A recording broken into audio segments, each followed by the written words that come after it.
तो फाइनली ये तय हो चुका है कि नाइट ऑफ चैंपियंस में रोमन रेंस का ओपोनेंट कौन रहेगा। मैंने अपनी प्रीवियस वीडियो में कई बार आप लोगों को ये बताया कि नाइट ऑफ चैंपियंस में रोमन रेंस का ओपोनेंट सिर्फ दो इंसान रह सकते हैं, या तो एले नाइट या फिर सोलो सिक्वा। और अब फाइनली ये तय हो चुका है कि सोलो सिक्वा नाइट ऑफ चैंपियंस में रोमन रेंस के साथ मैच करेंगे, लेकिन एले नाइट भी नाइट ऑफ चैंपियंस में नजर जरूर आएंगे। कैसे, कब, क्यों, कहां, सब कुछ मैं आप लोगों को इस वीडियो में जरूर बताऊंगा, तो इस वीडियो को देखते रहिएगा। लेकिन सबसे पहले मैं आप लोगों को बताता हूं कि नाइट ऑफ चैंपियंस कब देगा और इसे हम लोग कहां देख सकते हैं। तो नाइट ऑफ चैंपियंस देगा 27 जून को रात के 11:30 बजे। और इसे हम लोग कहां देख सकते हैं, तो इसे हम लोग सिर्फ और सिर्फ नेटफ्लिक्स में देख सकते हैं। लेकिन अगर आप लोगों के पास नेटफ्लिक्स नहीं है तो टेंशन लेने की थोड़ी भी बात नहीं है। मैं अपने चैनल पे नाइट ऑफ चैंपियंस का लाइव अपडेट दूंगा। तो अगर आपने मेरे चैनल को अभी तक सब्सक्राइब नहीं किया तो मेरे चैनल को सब्सक्राइब करके बेल आइकन को दबा दीजिए, ताकि आपसे नाइट ऑफ चैंपियंस का कोई भी अपडेट मिस ना हो पाए। तो आइए दोस्तों, अब करते हैं इस वीडियो को शुरू।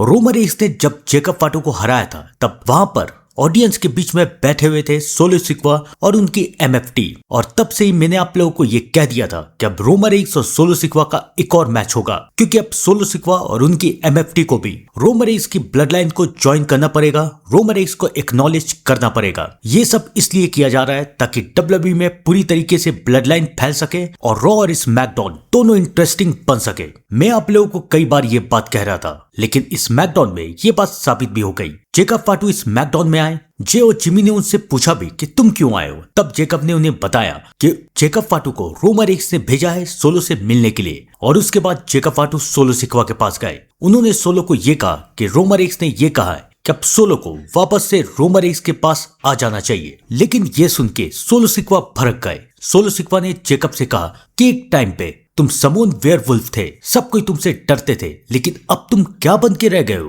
रोमन रेंस के चमचे, रोमन रेंस के पीछे खड़े रहते हो और रोमन रेंस जो कहता है वो तुम करते हो। रोमन रेंस ना तुम्हें इज्जत देगा ना कुछ और, बस तुमसे अपना काम करवाएगा और तुम्हें अपना चमचा बना के रखेगा। और तुम चाहते हो कि मैं भी ऐसा करूं? मैं ऐसा कभी नहीं करूंगा। सोलो सिक्वा के इनकार करने के बाद जेकब फाटू ने उन्हें फिर से समझाया। यहाँ तक कि जेकब ने सोलो को यह भी कह दिया कि अगर रोमन रेंस जेकब को ऑर्डर देंगे कि वो सोलो सिक्वा को सबक सिखाए, तो जेकब इस बात के लिए भी पीछे नहीं हटेंगे। तब सोलो ने जेकब से कहा कि ठीक है, रोमन रेंस से कहो कि अगर वो चाहता है कि मैं उसे एक्नॉलेज कर लूं, तो उसे ये काम खुद करना पड़ेगा। लेकिन इन सब से थोड़ी दूर king of the ring tournament का मैच हो रहा था, जिसमें जे उसो और एले नाइट दोनों इन्वॉल्व थे।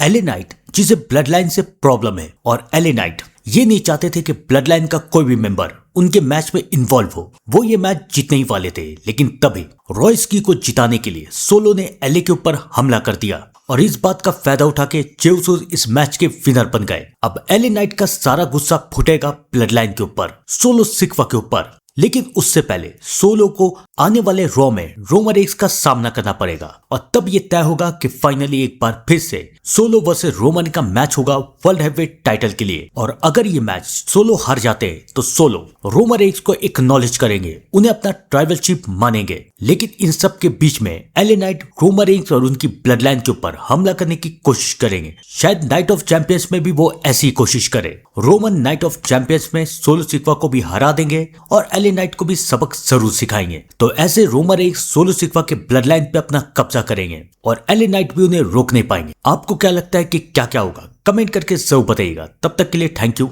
And good bye.